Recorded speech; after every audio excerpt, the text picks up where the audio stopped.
നമ്മൾ കഴിഞ്ഞ എപ്പിസോഡിൽ പറഞ്ഞു നിർത്തിയത് കൈലാസത്തിലെ ചില അത്ഭുതങ്ങളെക്കുറിച്ചുള്ള എൻ്റെ അറിവ് പറഞ്ഞിട്ടാണ്. അതായത് ഞാൻ എം കെ രാമചന്ദ്രൻ്റെ പുസ്തകത്തെക്കുറിച്ച് അങ്ങ് പറഞ്ഞു. അതിൽ എനിക്ക് വല്ലാത്ത അത്ഭുതം തോന്നി. കൈലാസത്തിൽ ആദിശേഷൻ ഭഗവാൻ ശിവനുമായി ബന്ധപ്പെടുമ്പോൾ ശേഷനാഗത്തെക്കുറിച്ച് പറയാതിരിക്കാൻ പറ്റില്ല.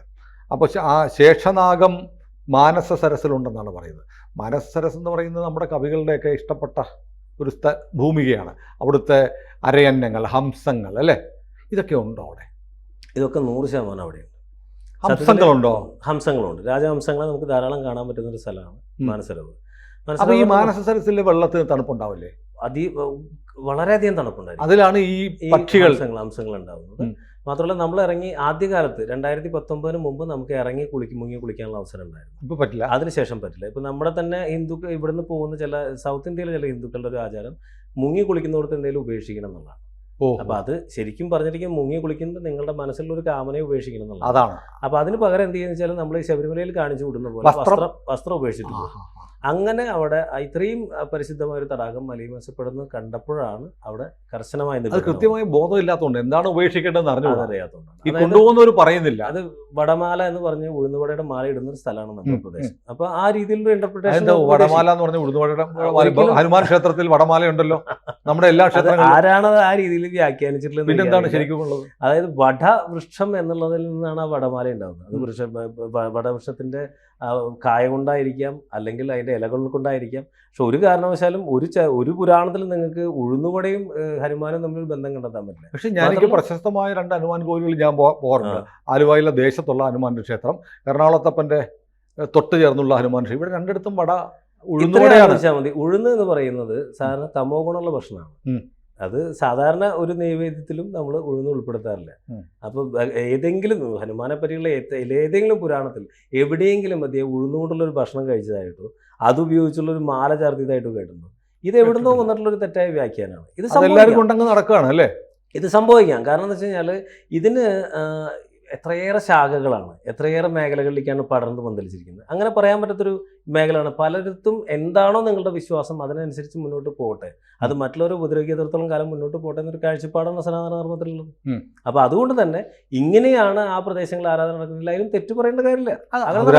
എങ്ങനെ ആരാധിച്ചാലും ഭഗവാൻ ഇഷ്ടം. അപ്പോൾ ഇത് നമ്മളിൽ നിന്നാണ്, നമ്മളാണ് ആരാധിക്കുന്നത്. ഇപ്പോൾ നമ്മുടെ ഒരു സങ്കല്പം അനുസരിച്ചിട്ട് ആ 800 കോടി ജനങ്ങളുണ്ടെന്നുണ്ടെങ്കിൽ 800 കോടി രീതിയിലാണ് നമ്മുടെ മോക്ഷം ദൈവസങ്കല്പങ്ങൾ തന്നെ എത്രയോ കോടികളല്ലേ പറയുന്നത്. എല്ലാം ദൈവമായിട്ട് സങ്കല്പിക്കുന്നതാണ്. അപ്പൊ നമ്മുടെ മുതൽ അല്ലേ എല്ലാം നമ്മൾ ആരാധിക്കും. ബ്രഹ്മസങ്കല്പം വന്നു കഴിഞ്ഞാൽ എല്ലാം ദൈവചൈതന്യമുള്ളതാണ്. തൂണിലും തുരുമ്പിലും ദൈവം ഉണ്ടെന്നാണ്. അത് മറ്റുള്ള ആളെ അത് ബുദ്ധിമുട്ടിക്കാത്തിടത്തോളം കാലം ഒരു വിശ്വാസത്തിന്. അപ്പൊ നമുക്ക് മാനസ സരസിലേക്ക് വരാം. മാനസരസ്. അപ്പൊ ഇവിടെ മാനസരസിൽ നമുക്ക് അതിന്റെ അടിഭാഗം എന്ന് പറയുന്നത് വളരെയധികം പതുപതുത്ത ഒരു സാധാരണ ഒരു ജലാശയത്തിൽ ഇറങ്ങിയ പോലുള്ള ഒരു അനുഭവം അല്ല കിട്ടും. ഇറങ്ങിയിട്ടുണ്ട്. അപ്പോൾ വളരെ പതുപതുത്ത ഒരു അവസ്ഥയാണ്. അപ്പോൾ ഈ ശേഷനാഗത്തെ നമ്മൾ ഓർമ്മിക്കുന്നത് ആ കാല് വെക്കുമ്പോൾ നമുക്ക് തോന്നുന്നത് നമ്മളൊരു സർപ്പത്തിന്റെ മുകളിൽ അല്ലെങ്കിൽ ഒരു ഉരകത്തിന്റെ മുകളിൽ കാല് വെച്ച് പോലൊരു അനുഭവം അവിടെ കിട്ടും. അപ്പോൾ അദ്ദേഹത്തിന്റെ എഴുതിയിരിക്കുന്നത് വളരെ കൃത്യമാണ്. കാരണം ശേഷനാഗം അവിടെ ഉണ്ട് എന്നുള്ളത് നമുക്ക് ഓർമ്മ വരുന്ന കാല് വയ്ക്കുമ്പോഴാണ്. മാനസരോവറിൽ ഇറങ്ങിയിട്ടുള്ള ആൾക്കാർക്ക്, മുമ്പ് പോയിട്ടുള്ള ആൾക്കാർക്ക് അറിയാൻ പറ്റും. വളരെ പതുപതുത്തൊരു നെല്ലാണ്. അതായത് ഒരു സ്പോഞ്ചിൽ അമർത്തുന്ന പോലെ നമുക്ക് ഫീൽ ചെയ്യുന്ന ഒരു നെല്ലാണ്. സാധാരണ ഒരു അനുഭവപ്പെടുന്നുണ്ട്. വല്ലാത്തൊരു അനുഭവം. ഇനിയുള്ളവർക്ക് പറ്റില്ല. ഇപ്പൊ അവിടെ 5000 യുവാൻ പിഴയാണ് ഇറങ്ങി കഴിഞ്ഞാൽ. ഇപ്പോഴത്തെ യാത്രക്കാർ എന്ത് ചെയ്യുന്നത് വെച്ചാൽ അവിടുത്തുകാരെ കൊണ്ട് വെള്ളം കൊണ്ടുവച്ചിട്ട് പുറത്ത് ടെന്റ് കെട്ടിയിട്ട് അവിടെ നിന്ന് കുളിക്കുകയാണ് ചെയ്യുന്നത്.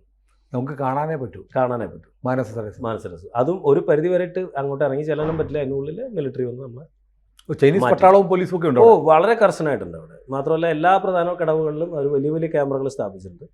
അത് വളരെ കൃത്യമായിട്ട് തന്നെ ചൈനയുടെ രീതിയിൽ തന്നെ മുന്നോട്ട് പോകുന്നുണ്ട്. അപ്പോൾ ഇനിയിപ്പോൾ ഒരു മാറ്റം വരുന്നത് വരെ ചിലപ്പോൾ വരെയേക്കാം. കാരണം സർക്കാർ അതിന് വേണ്ടി ഇടപെടുന്ന ഒരു ഘടകമാണല്ലോ. അപ്പോൾ വരുന്നൊരു ഘട്ടം വരെ നമുക്ക് തൽക്കാലത്തേക്ക് ഇറങ്ങി കുളിക്കാൻ പറ്റും. അല്ല, ഇപ്പോഴത്തെ ഈ പ്രധാനമന്ത്രിയൊക്കെ മുൻകൈയെടുത്ത് ഈ ഒരുപാട് അടിസ്ഥാന സൗകര്യ ഇന്ത്യൻ ഇൻഫ്രാസ്ട്രക്ചറിൽ ഒരുപാട് മാറ്റം ഉണ്ടാക്കി എന്നൊക്കെ പറയുന്നുണ്ടല്ലോ. ഈ യാത്രയുമായി തീർച്ചയായും അത് ഈ യാത്ര മാത്രമല്ല. ഞാനിപ്പോൾ ഒരു 15 വർഷമായിട്ടൊക്കെ നിരന്തരമായിട്ട് ഇന്ത്യയിലെ എല്ലാ പ്രദേശത്തിൽ കൂടി സഞ്ചരിച്ചുകൊണ്ടിരിക്കുന്ന വ്യക്തിയാണ്. ഇന്ത്യക്ക് സംഭവിച്ചിരിക്കുന്ന മാറ്റം എന്ന് പറയുന്നത് നമ്മൾക്ക് വിശ്വസിക്കാൻ പറ്റുന്നതിനപ്പുറത്തുള്ള മാറ്റമാണ്. ഒരു മാന്ത്രിക വെടി ചുഴറ്റുന്ന പോലുള്ളൊരു മാറ്റമാണ് ഇന്ത്യയിൽ നമ്മൾ കാണുന്നത്. ഇപ്പോൾ പർവ്വതങ്ങളിലേക്ക് വളരെ ബുദ്ധിമുട്ടി കഷ്ടിച്ച് ഒരു ആൾക്ക് ഒരു വണ്ടിക്ക് കടന്നു പോകുന്ന വഴികൾ, മുന്നിൽ നിന്നൊരു വണ്ടി വന്നാൽ പിന്നിലേക്ക് കിലോമീറ്റർ കണക്കിന് തിരിച്ചു കൊണ്ടുവരേണ്ട വഴികൾ, ഇങ്ങനെ ഉണ്ടായിരുന്ന വഴികളൊക്കെ നമ്മളുണ്ടായിരുന്നു. ഇന്ന് ഇതൊക്കെ തന്നെ രണ്ട് വരി പാതകളാണ്. വളരെ മനോഹരമായി നിർമ്മിച്ചിരിക്കുന്ന, അതിശക്തമായിട്ട് നിർമ്മിച്ചിരിക്കുന്ന മനോഹരമായ പാതകളാണ്. ഇപ്പൊ ഈ ചൈനയിലേക്ക് ഞങ്ങൾ പോകുന്ന കാലത്ത് ദാർച്ചുലയ്ക്ക് അപ്പുറത്ത് റോഡില്ല, നമ്മൾ നടന്നിട്ട് വേണം പോകാൻ. നമ്മൾ ആ കാലത്ത് പട്ടാളക്കാർ തോക്കും സാധനങ്ങളൊക്കെ ആയിട്ട് കുതിരയും ഒക്കെ ആയിട്ട് 3 ദിവസം നടന്നിട്ടാണ് അവർ ലിബിലേക്ക് പാസിലെ ബോർഡറിലേക്ക് എത്തിയിരുന്നത്. ഇന്ന് ലിബിലേക്ക് പാസ് വരെ റോഡാണ്, അതും അതിമനോഹരമായ റോഡാണ്, നമുക്ക് സുഖമായിട്ട് പോകാൻ തുടങ്ങിയിട്ടുള്ള റോഡ്.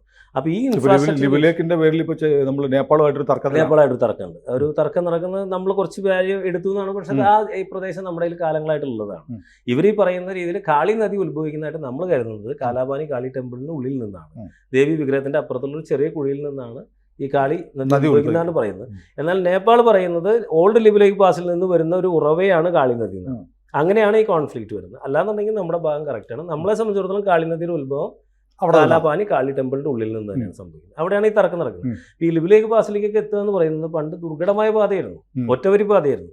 ഇന്ന് എത്ര മനോഹരമായിട്ടുള്ള റോഡാണ്. ഇപ്പൊ ആദികൈലാസം എന്ന് പറയുന്ന ഒരു കൈലാസ യാത്രയ്ക്ക് നമുക്ക് ഒരു അടി പോലും നടക്കേണ്ട എന്നുള്ള അവസ്ഥയാണ്. കൈലാസത്തിന്റെ തൊട്ട് മുൻഭാഗം വരെ വണ്ടി വരും. ഈ അവസ്ഥയിലേക്ക് കാര്യങ്ങൾ മാറി. ഇത് അവിടെ മാത്രമല്ല, ഇപ്പൊ നമ്മൾ യു.പിയിൽ പോയി നോക്കുകയാണെങ്കിൽ ഇപ്പൊ ഞങ്ങൾ ആദ്യകാലത്ത് പാക്കേജ് നടത്തുമ്പോൾ നൈമിഷാരണ്യം എന്ന് പറയുന്നത്, നൈമിഷാരണ്യം കേട്ട് കാണുമല്ലോ. നൈമിഷാരണ്യം ശരിക്കും പറഞ്ഞാൽ സനാതന ധർമ്മത്തിന്റെ ഈറ്റില്ലം എന്ന് പറയുന്ന സ്ഥലമാണ്. 18 പുരാണങ്ങൾ എഴുതപ്പെട്ടിട്ടുള്ള സ്ഥലമാണ്. പിന്നെ നൈമിഷാരണ്യം ശരിക്കും ഇപ്പൊ എവിടെയാണ്? യു.പിയിലാണ്. യു.പിയിൽ എവിടെ? ലക്നൌവിന് അടുത്താണ്, 100 കിലോമീറ്റർ അപ്പുറം ലക്നൌവിൽ നിന്ന്. അവിടെ എന്താ ഇപ്പോൾ ഉള്ളത്? അവിടെ ഇപ്പോഴും ചക്രതീർത്ഥമുണ്ട്. നൈമിഷാരണ്യത്തിന്റെ പ്രത്യേകത എന്ന് പറയുന്നത് അത് തപോഭൂമി ആയിരുന്നു ആദ്യമേ. അതിനുവേണ്ടി അവിടെ ഒരു ചക്രതീർത്ഥം ബ്രഹ്മാവ് മുനിമാർക്ക് വേണ്ടി സൃഷ്ടിച്ചു കൊടുത്തിരുന്നു. ഇതിലേക്കാണ് ദദീജി മഹർഷിയുടെ അസ്ഥി, വൃതാസുരനെ കൊല്ലാനായിട്ട് ദദീജി മഹർഷിയുടെ അസ്ഥി ചോദിക്കുന്ന ഇന്ദ്രനോട് അദ്ദേഹം പറയുന്നത്, എനിക്ക് എല്ലാ പുണ്യതീർത്ഥങ്ങളും ഒന്ന് മുങ്ങി കുളിച്ചതിന് ശേഷം മരിച്ചാൽ കൊള്ളാമെന്നുണ്ട്, അതിനൊരു നിവൃത്തി ഉണ്ടാക്കിയെന്നാൽ ഞാൻ സന്തോഷത്തോടെ എൻ്റെ അസ്ഥി തരാമെന്നാണ് പറയുന്നത്. ഇപ്പൊ യോഗവിദ്യ കാരണം എന്താ വജ്രത്തേക്കാൾ കാഠിന്യമുള്ളതാണ് അദ്ദേഹത്തിന്റെ അസ്ഥി. അപ്പോൾ ഇദ്ദേഹത്തിന് വേണ്ടിയിട്ട് ഒരു രാത്രി കൊണ്ട് എല്ലാ ദേവന്മാരും കൂടി, ദേവഗണങ്ങളും കൂടി ലോകത്തുള്ള 3 ലോകങ്ങളിലുള്ള എല്ലാ തീർത്ഥങ്ങളിൽ നിന്നുള്ള പുണ്യതീർത്ഥം കൊണ്ടുവന്ന് ഈ ചക്രതീർത്ഥത്തിൽ ഒഴിച്ച് അതിൽ ദദീജി മഹർഷി മുങ്ങിയതിന് ശേഷം അദ്ദേഹം ശരീരം വിട്ടുകൊടുക്കുന്നു. അതിൽ നിന്ന് അദ്ദേഹത്തിന്റെ ശരീരത്തിൽ നിന്ന് എടുത്ത അസ്ഥികൾ കൊണ്ടുണ്ടാക്കിയ വജ്രായുധം ഉപയോഗിച്ച് വൃതാസുരനെ കൊന്നുന്നാണ് കഥ. അപ്പൊ ആ ചക്രതീർത്ഥം ഇന്നും അവിടെയുണ്ട്. ലോകത്തെ എല്ലാ തീർത്ഥങ്ങളിലും ചക്രതീർത്ഥം ഇപ്പോഴും ഉണ്ട്, വളരെ മനോഹരമായിട്ട് സംരക്ഷിച്ചു നിർത്തിയിട്ടുണ്ട്. ഇതിന് പുറമെ 17 പുരാണങ്ങൾ എഴുതപ്പെട്ടിട്ടുള്ള സ്ഥലമാണ്. 17 പുരാണം. ലക്നൌവിൽ നിന്ന് എങ്ങനെയാണ് അങ്ങോട്ട് പോകുന്നത്? ലക്നൌ 100 കിലോമീറ്റർ റോഡാണ്. അത് ആദ്യകാലത്ത് ആ വഴിക്ക് കടന്നു പോകുമ്പോൾ, അതാണ് ഞാൻ പറയാൻ ഉദ്ദേശിച്ച മറ്റൊരു കാര്യം, നമ്മൾ പ്രദേശവാസികളോട് വഴി ചോദിച്ച് പോകേണ്ട അവസ്ഥയുണ്ടായിരുന്നു. കാരണം ഒരു ബോർഡ് പോലും നമുക്ക് കാണാൻ പറ്റും. മാത്രമല്ല പലയിടത്തും ഈ വഴി എന്ന് പറഞ്ഞാൽ ഒരു ബസ് കടന്നു പോകാനുള്ള വഴി ഉണ്ടാവില്ല, അത്രയും ചെറിയ വഴികളാണ്. ആ പ്രദേശത്തെ ഗ്രാമവാസികൾക്ക് പോലും പലർക്കും അറിയില്ലായിരുന്നു എവിടെയായിരുന്നു ഈ ചക്രതീർത്ഥം, ഈ പറയുന്ന നൈമിഷാരണ്യം. ഇന്ന് അവിടെ നൈമിഷാരണ്യത്തേക്ക് വേണ്ടിയിട്ട് ഒരു സർക്യൂട്ട് നിർമ്മിച്ചുകൊണ്ടിരിക്കുകയാണ്. ആ വഴികളൊക്കെ വീതി കൂട്ടി, മാത്രമല്ല കൃത്യമായ ദിശാസൂചികളൊക്കെ സ്ഥാപിച്ചു കഴിഞ്ഞു. ഇന്ന് ആ അമ്പലത്തിൽ വളരെ വലിയ പ്രവർത്തനങ്ങൾ നടന്നു, വളരെ വലിയ മാറ്റം നടന്നുകൊണ്ടിരിക്കുന്നു. ആ പ്രദേശം വലിയ തോതിൽ വികസിക്കുന്നു. ഇതിൽ നമ്മൾ കാണുന്നത് ഇന്ത്യയിലേക്ക് ഏറ്റവും നല്ല ഒരു പ്രാദേശിക എക്കണോമിക് സിസ്റ്റം എന്ന് പറയുന്നത് ടെമ്പിൾ എക്കണോമി തന്നെയാണ്. ഒരു പ്രദേശത്ത് ഒരു ക്ഷേത്രം അത് പ്രസിദ്ധമായി കഴിഞ്ഞാൽ ആ ആ ഗ്രാമം മുഴുവൻ തന്നെ രക്ഷപ്പെടുന്ന ഒരു അവസ്ഥ കാണാൻ പറ്റും, ശരിക്കും കാണാൻ പറ്റും. നമ്മൾ അങ്ങനെ ആയിരുന്നു പഴയ കാലത്ത്. ഇപ്പൊ അതിലേക്ക് തിരിച്ചു വരുന്നുണ്ട്. കാരണം നമ്മൾ ഈ ചാർധാം യാത്രയുടെ ഇടയിൽ ബാർക്കോട്ടിൽ നിന്ന് ഉത്തരകാശിയിലേക്ക് പോകുന്ന വഴിക്ക് ഈ പ്രാചീൻ പഞ്ചാനൻ പ്രകടേശ്വർ പ്രാകൃതിക് മഹാദേവ് എന്ന് പറയുന്നൊരു ഗുഹയുണ്ട്. വളരെ ചെറിയൊരു ഗുഹയാണ്. അതിനകത്ത് ലൈം സ്റ്റോണിൽ ശിവന്റെ 5 തലകളുള്ളൊരു ശിവലിംഗം ഉണ്ടായി വന്നിട്ടുള്ളതാണ്. ആദ്യകാലത്ത് ഞങ്ങൾ അവിടെ നിർത്തുമ്പോൾ 3 പേര് ആ ക്ഷേത്രങ്ങളിൽ ഇരിക്കുന്നുണ്ടാവും. ഒന്ന് ഒരു പൂജാരി ഇരിക്കുന്നുണ്ടാവും, മറ്റൊന്ന് അവിടെ പ്രസാദം കൊടുക്കാനുള്ള ഒരാൾ ഉള്ളിൽ ഇരിക്കുന്നുണ്ടായിരിക്കും, ഒരു ഗൈഡ് എന്ന് പറഞ്ഞിട്ട് ടോർച്ചും പിടിച്ചൊരു വൈനിരിക്കുന്നുണ്ടാവും. മിക്കവാറും ഇവർ നമ്മൾ ചെല്ലുമ്പോൾ ഉറക്കത്തിലായിരിക്കും. ഇന്ന് അവിടെ പോയാൽ 3-4 മണിക്കൂർ കഴിയാൻ നമുക്ക് അവിടെ നിന്ന് തൊഴുതു പോരാൻ പറ്റില്ല, അത്രമാത്രം ജനാണ്. മാത്രമല്ല ആ പ്രദേശത്തിനെ ചുറ്റിപ്പറ്റി ഇന്ന് വലിയ കച്ചവട സ്ഥാപനങ്ങൾ വന്നു, താമസ സൗകര്യങ്ങൾ വന്നു, ഹോട്ടലുകൾ മാറി. ആ ഗ്രാമത്തിലുള്ളവർക്ക് എത്രയേറെ വരുമാനമാണ് വരുന്നത്. നാടാകം മാറി, ജനങ്ങളുടെ ജീവിതം മാറി. അവിടുത്തെ വീടുകളിൽ വന്നിരിക്കുന്ന മാറ്റം കണ്ടാൽ നമുക്കറിയാം. പഴയ കാലത്ത് ഇടിഞ്ഞു കുടിഞ്ഞു നിന്നിരുന്ന മൺകുടിലുള്ള സ്ഥലത്ത് നല്ല ഉറപ്പുള്ള കോൺക്രീറ്റ് ബിൽഡിങ്ങുകൾ വരാൻ തുടങ്ങി, ഹോട്ടലുകൾ വരാൻ തുടങ്ങി. അപ്പൊ ഇതൊരു ടെമ്പിൾ എക്കണോമിയുടെ ഭാഗമാണ്. ഇപ്പൊ ഇന്ത്യയെ സംബന്ധിച്ചിടത്തോളം GDP വർദ്ധിപ്പിക്കുക എന്ന് പറയുന്നതിന് ഏറ്റവും എളുപ്പ വഴി എന്ന് പറഞ്ഞാൽ ആഭ്യന്തര ടൂറിസം. മോദി വന്നതിന്റെ മാറ്റം നമ്മുടെ ഇവിടെ പലർക്കും മനസ്സിലാവുന്നില്ലെങ്കിലും അവിടുത്തെ ജനങ്ങൾക്ക് മനസ്സിലാവും. ഒരിക്കലെങ്കിലും യുപിയിൽ പോയാൽ അവർക്ക് മനസ്സിലാവുന്നുണ്ട് അല്ലേ? കേരളത്തിലെ സംബന്ധിച്ചിടത്തോളം ഉത്തരേന്ത്യ എന്ന് പറയുന്നത് ഒരു ഭീകര പ്രദേശമാണെന്നാണ് ഇവിടുത്തെ മാധ്യമങ്ങൾ, ഞാൻ താങ്കളും മാധ്യമ പ്രവർത്തനമാണ്, പക്ഷെ അങ്ങനെയല്ല ഞാൻ പറഞ്ഞത്. പല മുഖ്യധാര മാധ്യമങ്ങളും ഉത്തരേന്ത്യ എന്ന് പറയുന്നത് ഭീകര ഒരു പ്രദേശമാണെന്നുള്ള രീതിയിലാണ് വരുത്തി വെച്ചിരിക്കുന്നത്. ശരിയാണ്, യുപിയിലൊക്കെ ഒരു 10 കൊല്ലം മുമ്പൊക്കെ ഈ പറയുന്ന ക്രിമിനൽ സംഘങ്ങളും തോക്കും കൊണ്ട് നടക്കുന്നവരൊക്കെ ഉണ്ടായിരുന്നു, ധാരാളം ഉണ്ടായിരുന്നു. പക്ഷേ ഈ 10 വർഷം കൊണ്ട് ഏറ്റവും കൂടുതൽ ഇൻഫ്രാസ്ട്രക്ചർ വികസനം, അല്ലെങ്കിൽ ഇന്ത്യയിൽ ഇന്ന് ഏറ്റവും കൂടുതൽ ശക്തി ആർജിച്ചുകൊണ്ടിരിക്കുന്ന സ്പിരിച്വൽ ടൂറിസം, അതിന്റെ എല്ലാ സാധ്യതകളും മുതലെടുത്തിരിക്കുന്ന യു പി ആണ്. നമ്മൾ നോക്കുമ്പോൾ യു പി എന്ന് പറഞ്ഞ ഒരു കാലത്ത് നമ്മുടെ മനസ്സിൽ എന്താ വരുന്നത്? ആദ്യം വരുന്നത് താജ്മഹൽ മാത്രമാണ്. ഇന്നിപ്പോൾ അങ്ങനെ ഒരു സ്ഥാനത്ത് നമ്മൾ അവസാനമാണ് ചിന്തിക്കുന്നത്. കാരണം രാമക്ഷേത്രം വന്നു, ആ കാശി എത്ര പഴയ കാലത്ത് കാശി പോയിട്ടുള്ള ആൾക്കാർക്ക് വീടിൻ്റെ അടഞ്ഞ ഒരു ചെറിയ വഴിയിൽ കൂടി ധാരാളം കടകളുള്ള സ്ഥലം, നിലത്തിൽ കൂടെ അഴുക്ക് വെള്ളം ഒഴുകി വരുന്ന എലികൾ ഓടി നടക്കുന്ന വഴികളിൽ കൂടി നടന്ന് കാശിയിലേക്ക് പോരുന്ന ആൾക്കാരാണ്. ഇന്ന് കാശി വിശ്വനാഥ ക്ഷേത്രത്തിലേക്ക് പോയി എങ്കിലും വിളിച്ച് നമുക്ക് കാശിയെ കുറിച്ചൊക്കെ നമുക്ക് ഇനി അടുത്ത സംഭാഷണത്തിൽ പറയാം. നമുക്ക് കൈലാസത്തിലേക്ക്. അപ്പൊ ഈ വഴികളുടെ ഈ മാറ്റം, ഈ പറയുന്ന എല്ലാ പ്രദേശത്തും, ഇന്ത്യയിലെ എല്ലാ പ്രദേശത്തും വഴികൾക്ക് വന്നിരിക്കുന്ന മാറ്റം തന്നെ കൈലാസ യാത്രയിൽ വന്നിട്ടുണ്ട്. ഇപ്പൊ ഇന്ന് ആദ്യ കൈലാസ യാത്ര നടക്കാൻ സാധിക്കാത്ത ഒരാൾക്ക് ചെയ്യാൻ പറ്റുന്നതിന്റെ കാരണം എന്താണെന്നുണ്ടെങ്കിൽ ആ കൈലാസത്തേക്കുള്ള വഴി മുഴുവൻ പൂർണ്ണമായിട്ട് അവിടെ നിർമ്മിക്കപ്പെട്ടു. അത് ഏറ്റവും ആദ്യ കൈലാസം നമുക്ക് എടുക്കാം. ഞാനിപ്പോ നമ്മുടെ ഈ ടിബറ്റിലെ കൈലാസം എല്ലാവരുടെയും മനസ്സിലുള്ള ആ കൈലാസത്തെ കുറിച്ച്, ആ ടിബറ്റിലേക്ക് പോകുന്നതും ആദ്യ കൈലാസത്തിലേക്ക് പോകുന്ന ഒരേ വഴിയിൽ കൂടിയാണ്. ശരിക്കും ചെറിയൊരു മാറ്റം, ഗുഞ്ചിയിൽ ചെന്നിട്ട് ലെഫ്റ്റ് പോയാൽ ആദ്യ കൈലാസം, നേരെ പോയാൽ ആദ്യ കൈലാസം. ആളുകൾക്ക് അധികം അറിയാത്തതുകൊണ്ട് നമുക്ക് ഈ 7 കൈലാസങ്ങളെ കുറിച്ചും നമുക്ക് വേറെ വേറെ സംസാരിക്കാം. അപ്പൊ എനിക്കറിയേണ്ടത്, ഇപ്പോ നമ്മൾ ഇപ്പം ഈ ആളുകൾക്ക് ഒരു മോക്ഷപ്രാപ്തി അല്ലെങ്കിൽ ഒരു വലിയൊരു സൗഭാഗ്യമാണ് ഭഗവാൻ ശിവന്റെ ആസ്ഥാനമായ കൈലാസം കാണുക, അത് മഞ്ഞണിഞ്ഞ് കാണുക, സ്വർണ്ണ നിറത്തിൽ കാണുക, അല്ലേ? ഞാൻ സ്വർണ്ണ നിറത്തിലുള്ള കൈലാസത്തിന്റെ ചിത്രം കണ്ടിട്ടുണ്ട്. അപ്പോൾ എനിക്ക് ഭയങ്കരമായി കോരിത്തിരിപ്പ്, രോമാഞ്ചം ഉണ്ടായിട്ടുണ്ട്. അപ്പോൾ ഏതായാലും ഞാനത് കണ്ടുകൊണ്ട് നിന്നുണ്ട്. മഹാഭാഗ്യം. ഞാൻ അങ്ങയെ നമസ്കരിക്കുന്നു. ആ ഭാഗ്യമുണ്ടായ കൈലാസം പരിക്രമണം ചെയ്ത ആളുകളുടെ പാദ നമസ്കാരം ചെയ്യണമെന്ന് പറഞ്ഞ് ഞാൻ കേട്ടിട്ടുണ്ട്. ഉണ്ട്. അത് ഉത്തരേന്ത്യയിൽ അത് വളരെ ഒരു കർശനമായ ആചാരമാണ്. നമ്മൾ കൈലാസയാത്ര കഴിഞ്ഞ് വരുമ്പോൾ പലയിടത്തും നമ്മുടെ വാഹനങ്ങൾ അവർ തടഞ്ഞു നിർത്തി അവിടെ നമ്മൾ ഇറക്കി നമുക്ക് വേണ്ട സ്നാക്സും കാര്യങ്ങളൊക്കെ തന്ന് നമുക്ക് ആദരപൂർവ്വം നമ്മുടെ കാല് വിട്ട് വന്നിരിക്കും. അപ്പോൾ ഈ പ്രായത്തിൽ മുതിർന്ന ആൾക്കാർ നമ്മുടെ കാല് വിട്ട് വന്നിരിക്കുമ്പോൾ നമുക്ക് മനസ്സുകൊണ്ട് പ്രശ്നമാണ്. പക്ഷേ അത് ആചാരത്തിന്റെ ഭാഗമാണ്, നമ്മളത് അനുവദിക്കാതെ. ഈ കൈലാസ പരിക്രമണത്തിന് അത് കൈലാസം മൊത്തം നമ്മൾ ചുറ്റി വരുമോ?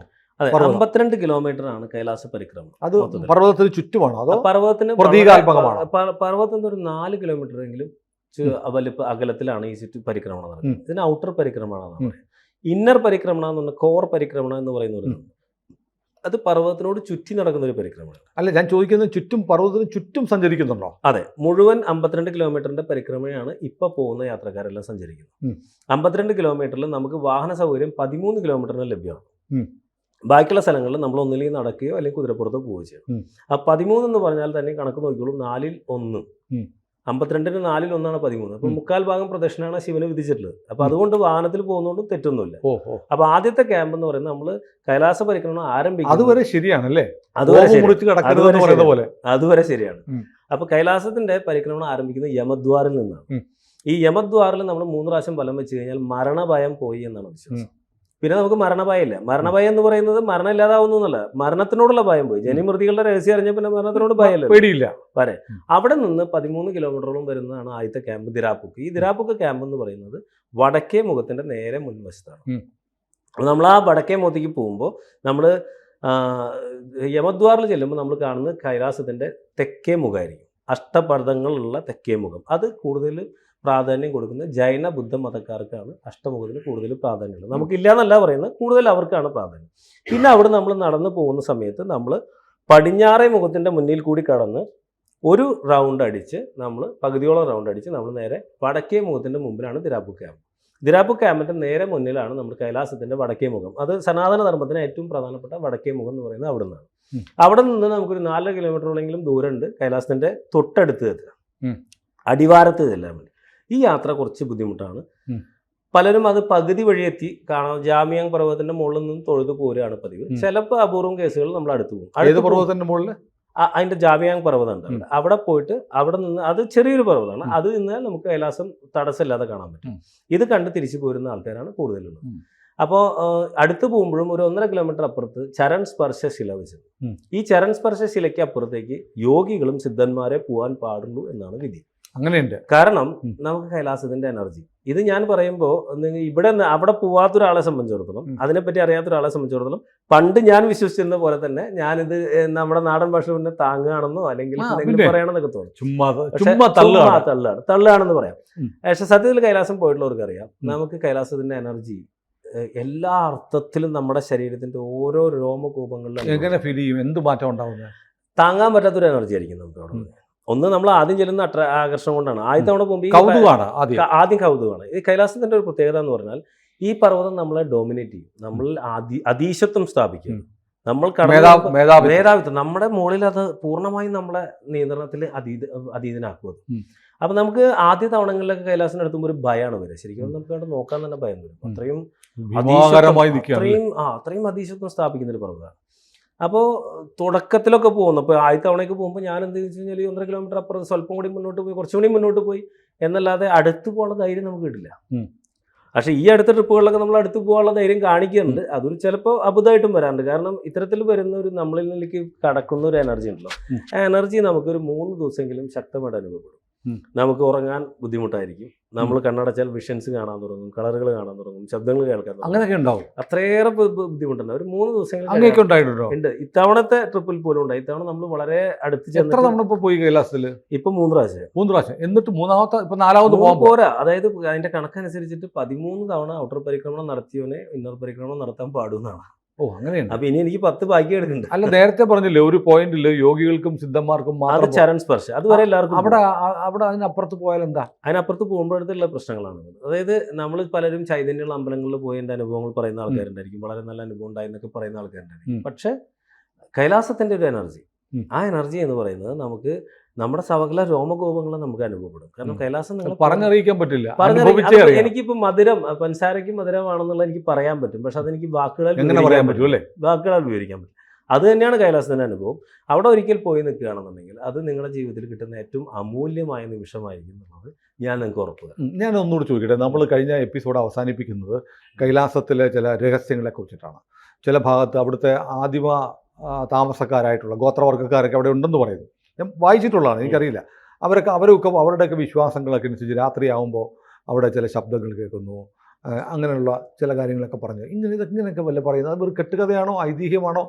സിദ്ധയോഗികൾ കൂട്ടമായിട്ട് താമസിക്കുന്ന ഷാങ്ക്രില്ല എന്ന് പറയുന്ന ഒരു പ്രദേശമുണ്ടെന്നും ഈ ഷാങ്ക്രില്ല കൈലാസത്തിനകത്താണെന്നും വിശ്വസിക്കുന്ന ശലഭ എന്നൊക്കെ പറയുന്നത്. അതെ അതെ, അതായത് ക്രിയായോഗികൾ അവരുടെ ശ്വാസോച്ഛ്വാസത്തിന്റെ ക്രമീകരണത്തിൽ കൂടി 120 ഇപ്പോൾ ബാബ നാഗരാജനെയൊക്കെ പറ്റി പറയുന്നത് അതൊന്നും നമ്മൾ ആധികാരികമായിട്ട് പറയാൻ ആളല്ല.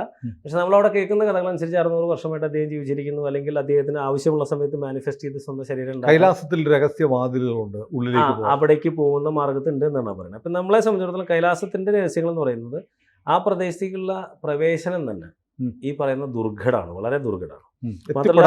എത്തിപ്പെടാൻ പാടാണ്. എത്തിപ്പെട്ടാൽ തന്നെ ഞാൻ ഈ പറഞ്ഞ പോലെ എനർജിയുടെ പ്രശ്നങ്ങൾ ധാരാളമുണ്ട്. നമ്മളിവിടുന്ന് കൈലാസം കയറാൻ ശ്രമിച്ച ആൾക്കാർക്ക് ദിശാബോധം നഷ്ടപ്പെട്ടു എന്നുള്ള കഥ കേട്ടിട്ടുണ്ട്.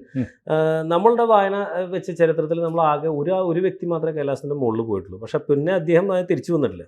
അത് മിലരേബ എന്ന് പറയുന്ന ബുദ്ധസന്യാസിയാണ്. അദ്ദേഹം അപ്പുറത്തുള്ള പർവ്വതത്തിന്റെ മുകളിൽ നിന്ന് ജാബിയാങ് പർവ്വതത്തിന്റെ മുകളിൽ നിന്ന് പറക്കുകയാണ് ചെയ്തിരിക്കുന്നത്. പിന്നെ അവിടെ തന്നെ മിലരേബ അവസാനിക്കുകയാണ് ചെയ്തത്. അത് വളരെ പ്രസിദ്ധനായ ഒരു ബുദ്ധസന്യാസിയായിരുന്നു. ഒരുപാട് താന്ത്രിക് വിധികളൊക്കെ അറിയാവുന്ന ഒരു അദ്ദേഹമായിരുന്നു. അദ്ദേഹത്തിന്റെ ജീവിതം അവിടെ അവസാനിച്ചു. ഇത് മാത്രമാണ് നമ്മൾ കൈലാസത്തിന്റെ മുകളിൽ പോയി ജീവനോടെ ഒന്നായിട്ട് നമ്മൾ കേട്ടിട്ടുള്ളത്. അല്ല, ജീവനോടല്ല, പോയിട്ടുള്ള കയറാൻ ശ്രമിച്ചിട്ടുള്ള കുറച്ച് പേർക്ക് വഴിതെറ്റി എന്ന് പറയുന്ന ഒരു വാർത്ത നമ്മൾ കേൾക്കുന്നുണ്ടെങ്കിലും അതിനെപ്പറ്റി അവർ തിരിച്ചു പോകുന്നതും അപകടങ്ങൾ സംഭവിച്ചെന്നും കേട്ടിട്ടുണ്ടെന്നുണ്ടെങ്കിൽ ചൈന സർക്കാർ എന്തായാലും ചൈന സർക്കാർ വളരെ വളരെ പ്രത്യേകത എന്ന് വെച്ചാൽ വിശ്വാസത്തെ ഒരു വിധത്തിലും അംഗീകരിക്കാത്ത ഒരു സർക്കാരാണ് ചൈന സർക്കാർ. പക്ഷെ എന്നിട്ട് പോലും കൈലാസത്തിന്റെ മുകളിലേക്ക് ആരും കയറാൻ അവർ അനുവദിക്കാറില്ല. അത് ആ പ്രദേശവാസികളുടെ വിശ്വാസം കൂടി ഉണ്ട്. നമ്മളെക്കാൾ വിശ്വാസമുള്ളവരാണ്. ഇപ്പം ഈ ബോൺ എന്ന് പറയുന്ന ചൈനയിൽ ചൈനയിൽ ഉണ്ടായിട്ടുള്ള മതമുണ്ട്. ആ മതക്കാർ കൈലാസത്തിനെ ഫലം വയ്ക്കുന്നത് റിവേഴ്സാണ്, ആന്റി ക്ലോക്ക് വൈസ് ആണ്. അവർ ചെയ്യുന്നതിന് വെച്ചാൽ കെടുന്നുകൊണ്ടാണ്. ഒരാൾ കെടുക്കുന്നു, ആ കെടുന്ന ദൂരം നടന്നതിന് ശേഷം വീണ്ടും കെടുക്കുന്നു. അങ്ങനെ 25 ദിവസം എടുത്തിട്ടാണ് ഈ 52 കിലോമീറ്റർ പൂർത്തീകരിക്കുന്നത്. അപ്പൊ ആ ഭക്തി ഒന്ന് ആലോചിച്ചു. പോകുന്നുണ്ടല്ലേ അവിടെ സ്ഥിരമായിട്ട് നമ്മൾ പോകുമ്പോൾ എല്ലായ്പ്പോഴും അവരെ കാണാൻ പറ്റും. ടിബറ്റനുകാരെ കാണാം, ബോൺ മതക്കാരെ കാണാൻ പറ്റും, ബുദ്ധി മതക്കാരെ കാണാൻ പറ്റും, ജൈന മതക്കാരെ കാണാൻ പറ്റും. അപ്പൊ കൈലാസത്തിൽ ജനമൊഴിഞ്ഞ സമയമില്ല, ഇല്ല, ഒരിക്കലും ഇല്ല. കാരണം ഇപ്പൊ ഇന്ത്യക്കാരുടെ പാസ്പോർട്ട് അനുസരിച്ച് ചെയ്യാതിരുന്ന സമയത്ത് പോലും അവിടെ മറ്റ് രാജ്യക്കാർ പോയിരുന്നു. ഇതാണ് നമുക്ക് അറിയാൻ പറ്റുന്നത്. കൈലാസത്തിനെ സംബന്ധിച്ചിടത്തോളം അത്ഭുതങ്ങൾ നമുക്ക് ഒരുപാട് അവിടെ ഉണ്ട്. ഇപ്പൊ ഈ മാനസരോവറിന്റെ കഥ പറഞ്ഞില്ലേ, ഇപ്പൊ ഗിജക്ഷ, ഗന്ധർവ, കിന്നരന്മാര്, അപ്സരസുകളെല്ലാം രാത്രി ആദ്യത്തെ യാത്രയിൽ ഞങ്ങള് ഈ പറഞ്ഞ പോലെ 2 മണിക്ക് എഴുന്നേറ്റ് ബ്രാഹ്മമുഹൂർത്തത്തിൽ അവിടെ മാനസരോവറിന്റെ കരയിൽ പോയിരിക്കുകയുണ്ടായി കുറച്ച് പേര്. രാത്രി കിടക്കാൻ നേരത്തെ എല്ലാവരും വരും എന്ന് പറഞ്ഞു. പക്ഷെ ആ തണുപ്പ് അത്രയും കാഠിന്യമുള്ള തണുപ്പാണ്. 2 മണിക്ക് അലാം അടിക്കുന്ന സമയത്ത് ആകെ 3-4 പേരാണ് വന്നത്. ആ 3-4 പേര് നേരം വിളിക്കുന്നവരെ മാനസരോവറിന്റെ കരയിൽ പോയി നമ്മൾ കാത്തിരുന്നു. ഇല്ല, ധാരാളം ശബ്ദങ്ങൾ കേട്ടു. അപ്പുറത്തെ കരയിൽ ഒരുപാട് പേര് കുളിക്കുന്ന ശബ്ദം നമ്മൾ കേട്ടു. വിളക്കും കൊണ്ടുവരുന്നത് കണ്ടു. അവിടെ സന്യാസിമാരുണ്ടായിരിക്കുന്നതാണ് നമ്മൾ ഊഹിക്കുന്നത്. നമുക്ക് അപ്പുറത്ത് കാണാവുന്ന സ്ഥലങ്ങളിൽ വെളിച്ചം കൊണ്ട് നടക്കുന്നുണ്ട്, ശബ്ദങ്ങൾ കേൾക്കുന്നുണ്ട്. ആ ഭാഗത്തേക്ക് നമുക്ക് പോകാൻ പറ്റുമോ? ഇല്ല, അത് ക്രോസ് ചെയ്ത് കിടക്കേണ്ടി വരില്ലേ. വളരെ ദൂരത്തു നിന്നാണ് ആ വെളിച്ചങ്ങൾ കാണുന്നത്. വെളിച്ചം കൊണ്ട് ആൾക്കാർ വരുന്നുണ്ട്. അവിടെ നിന്ന് നമ്മുടെ ക്യാമ്പുകൾ ആരുമില്ല, നമ്മുടെ യാത്രക്കാരെ ക്യാമ്പുകൾ അപ്പുറത്താണ്. അപ്പോൾ അവിടെ ഉണ്ടായിരിക്കും എന്ന് വിചാരിക്കുന്നു. കാരണം നമുക്ക് ആധികാരികമായിട്ട് അവിടെ ചോദിക്കാൻ പറ്റുന്നത് ചൈനീസ് പട്ടാളക്കാരോടാണ്. അവർക്കാണെങ്കിൽ നമ്മുടെ ഭാഷ മനസ്സിലാവില്ല. മാത്രമല്ല, അവർ നമ്മളോട് ഒരു കാരണവശാലും അത്തരത്തിലുള്ള കോൺവെർസേഷൻ തയ്യാറാവില്ല.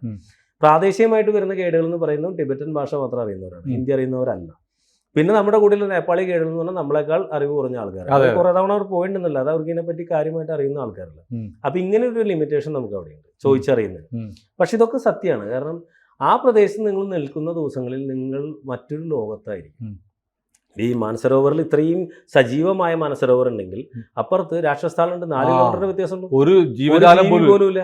മാത്രമല്ല, ഒരു 10 മിനിറ്റ് അതിന്റെ കരയിൽ പോയി നിന്ന് കഴിഞ്ഞാൽ നമ്മുടെ മനസ്സിൽ എന്തൊക്കെ സന്തോഷമുണ്ട് അതൊക്കെ തല്ലിക്കിടക്കുന്ന പോലത്തെ ഒരു അനുഭവമാണ് ഉണ്ടാവും. അത് രാവണന്റെ വിയർപ്പ് വീണതാണ്. വിയർപ്പ് വീണത് അവിടെയും 2 പക്ഷമുണ്ട്. ഒന്ന് രാവണന്റെ വിയർപ്പ് വീണതാണെന്നുള്ള പക്ഷമുണ്ട്. 2 രാവണൻ ബ്രഹ്മാവിനെ തപസ് ചെയ്ത് അനുഗ്രഹം മേടിക്കാൻ വേണ്ടി കാത്തിരുന്ന സമയത്ത് 10 തലകളിൽ 9 വെട്ടി കൊടുത്തത് ഈ രാക്ഷസ്ഥാളിന് നടുവിൽ കാണുന്ന മലയുടെ മുകളിൽ വെച്ചിട്ടാണെന്ന് പറയുന്നത്.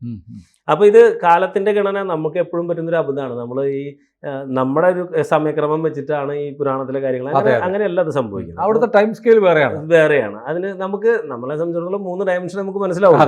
4ാമത്തെ ഡയമെൻഷൻ എന്ന് പറയുന്ന ടൈം തന്നെ നമ്മൾ അറ്റാച്ച്മെന്റ് ആയിട്ട് 11 ഡയമെൻഷൻസ് വരെ ഉണ്ടെന്നാണ് ആധുനിക ശാസ്ത്രം പറയുന്നത്. അത് നമ്മുടെ പ്രപഞ്ചത്തിന് 11 ഡയമെൻഷനാണെന്ന് പറഞ്ഞു ഒരിക്കലും നമുക്ക് സങ്കല്പിക്കാൻ, നമുക്ക് മനസ്സിലാക്കാൻ സാധിക്കില്ല. കാരണം നമ്മുടെ വളർച്ച ഈ സൗരയൂഹത്തിൽ നമ്മുടെ വളർച്ചയുടെ പൂർണ്ണതയിലാണ് നമ്മൾ നിൽക്കുന്നത്.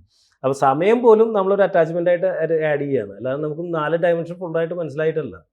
അപ്പോൾ ഈ പുരാണങ്ങളിൽ പരാമർശിക്കുന്നത് ഇപ്പം ഈ ക്വാണ്ടം സയൻസിനെ പറ്റി പറയുന്ന പോലെ തന്നെയാണ്. ഒരേ സമയം ഒരു ഇലക്ട്രോൺ പല സ്ഥലത്ത് കാണുന്നുള്ള രീതിയിലാണ് ഇപ്പോൾ പറയുന്നത്. പണ്ട് നമ്മുടെ ഒരു 80കളിലെ സയൻസ് വരെ എല്ലാം ഫിനിറ്റ് ആണ്. ഇന്നത്തെ സാധനം ഇവിടെയാണെന്ന് പറഞ്ഞാൽ ഇവിടെയാണെന്ന് തന്നെ ആയിരിക്കണം എന്നാണ്. ഇന്ന് അങ്ങനെ പറയുന്നില്ല. ഇപ്പോൾ ക്വാണ്ടം സയൻസിലേക്ക് കടന്നപ്പോൾ സയൻസ് തന്നെ മാറി, അത് കൂടുതൽ വേദാന്തത്തിന്റെ ഭാഷയിലാണ് സംസാരിക്കാൻ തുടങ്ങിയത്. വേദാന്തത്തിൽ പറയുന്ന പോലെ ഒരേ സമയത്ത് പല സ്ഥലത്ത് കാണപ്പെടുന്നു എന്ന് പറയുന്നത് ഇന്ന് ക്വാണ്ടം സയൻസിൽ കൂടി നമ്മൾ കേൾക്കാൻ തുടങ്ങിയ ഭാഷ. അപ്പോൾ സയൻസ് പുരോഗമിച്ച് വരും തോറും ഇതിന് തമ്മിലുണ്ടായിരുന്ന അകലം, അല്ലെങ്കിൽ ഇത് സമാന്തര രേഖകളല്ല എന്നുള്ള രീതിയിലേക്ക് മാറിക്കൊണ്ടിരിക്കുകയാണ്. ഇതുപോലെ തന്നെയാണ് കൈലാസത്തിലെ അനുഭവങ്ങളും. നമുക്ക് പലപ്പോഴും നമുക്ക് വർണ്ണിക്കാൻ പറ്റാത്ത രീതിയിലാണ്. ഇപ്പോൾ അവിടുത്തെ പുരാണത്തിൽ പറയുന്ന ഈ രാവണന്റെ കഥ, ഈ രണ്ടും ഉണ്ട്. പക്ഷേ സത്യാവസ്ഥ എന്താണെന്നുണ്ടെങ്കിൽ അത് തമോ ഗുണമുള്ളൊരു തടാകമാണെന്നുള്ളതിൽ യാതൊരു തർക്കമില്ല. കാരണം അതിൻ്റെ അടുത്ത് പോയി സാധാരണ ആരും അതിൽ കുളിക്കാറില്ല, ഒരു ജീവിനെ പോലും നമ്മൾ കാണില്ല. 4 കിലോമീറ്റർ ഇപ്പുറത്ത് അതിപ്രസന്നമായൊരു തടാകം. നിങ്ങൾ ബ്ലിസ് എന്ന് പറയുന്ന ഒരു മാനസികാവസ്ഥ, സന്തോഷത്തിന് മുകളിലാണ്, ഹാപ്പിനെസ്സിന് മുകളിലാണ് ബ്ലിസ്. ഈ ബ്ലിസ് നിങ്ങൾക്ക് യോഗവിദ്യ ഇല്ലാതെ അനുഭവിക്കാൻ പറ്റുന്നൊരു മാർഗം എന്ന് പറയുന്നത് മാനസരോവർ കരയിൽ ഒരു അരമണിക്കൂർ ചിലവഴിക്കും. കാരണം നമ്മളിത് വായിച്ചറിഞ്ഞു വന്നിട്ടുള്ള സാധനമാണ്. ഈ മാനസരോവർ എന്ന് പറഞ്ഞാൽ ബ്രഹ്മാവിന്റെ മനസ്സിൽ നിന്ന് സൃഷ്ടിക്കപ്പെട്ടുള്ള തടാകം. ഈ തടാകത്തിന്റെ കരയിൽ ചെന്ന് എത്തുക എന്ന് പറയുന്നത് തന്നെ ഒരു ബ്ലിസ്ഫുൾ അവസ്ഥയാണ്. അവിടെ ഇരിക്കുക എന്ന് പറയുന്നത് തന്നെ വലിയൊരു അനുഭവമാണ്, ഒരു അനുഭൂതിയാണ്. മാത്രമല്ല ഈ തടാകത്തിൽ നിന്ന് പുറത്തേക്ക് വരുന്നത് എത്രയേറെ പോസിറ്റീവായിട്ടുള്ള എനർജിയാണ്.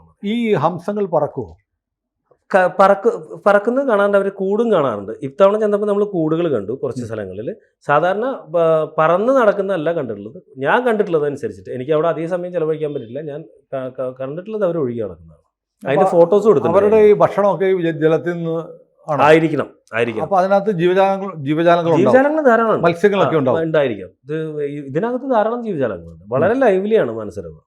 അപ്പൊ ഞാൻ പറക്കുന്നതായിട്ട് കണ്ടിട്ടില്ല. അപ്പൊ നമ്മളില്ലാത്തൊരു കാര്യം പറയുന്നതിൽ ഞാൻ കണ്ടത് നീന്തി നടക്കുന്ന രീതിയിൽ അവർ തേടിക്കൊണ്ട് നീന്തി നടക്കുന്നതാണ്. അതിന്റെ ഫോട്ടോസ് കവിയുടെ ഭാവനയൊന്നുമല്ല, ഒരിക്കലും അല്ല. അതൊരു ലോകം, ശിവന്റെ ലോകമാണ് അല്ലേ? അപ്പൊ കവിയുടെ ഭാവന എന്ന് കാളിദാസൻ ഹിമാലയത്തിൽ ജീവിച്ചിരുന്ന ഒരാളാണെന്ന് പറയുന്നത്. ഒരു കാര്യം ചോദിക്കാം, ഹിമാലയത്തിലായിരുന്നല്ലോ കാളിദാസന്റെ. അതെ, കുമാരസംഭവം അദ്ദേഹം വർണ്ണിച്ചിരിക്കുന്ന ഹിമാലയം തന്നെ നമുക്ക് അവിടെ കാണാൻ പറ്റും. എനിക്ക് തോന്നുന്നു മറ്റൊന്ന്, ഞാൻ എം കെ രാമചന്ദ്രന്റെ പുസ്തകം വായിച്ചപ്പോ മറ്റൊന്നുകൂടെ കേട്ടിരുന്നു. അതായത് പോകുന്ന വഴിക്ക് തകർന്നു കിടക്കുന്ന ഒരു കൊട്ടാരമുണ്ട്.